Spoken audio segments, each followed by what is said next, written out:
Pevačica Suzana Jovanović otvorila je srce u velikoj ispovesti nakon smrti supruga Saše Popovića.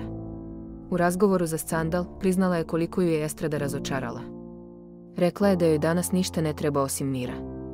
Da izađe iz svega, da bude dobra sebi i svojoj deci i da dočeka unuče.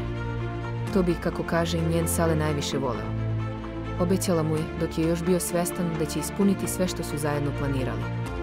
Posebno je iznenadila izjavom u odnosu sa Lepom Brenom. Iako su bile bliski godinama, nakon Sašine smrti, Brena nije dolazila u njihov dom. Bila je na komemoraciji i sahrani, ali posle toga ne. Suzana kaže da su je mnoge stvari povredile.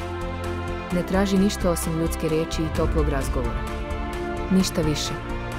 Dodaje da izgleda da je došlo takvo vrijeme u kom ne treba ništa očekivati. Ljudi imaju svoje živote, obaveze, decu, posao. Ali i pored svega, zahvalna je što ima one koji su ostali uz njih. Kratko, iskreno i bolno. Suzana Jovanović, onako kako je oduvek znala da kaže pravu istinu.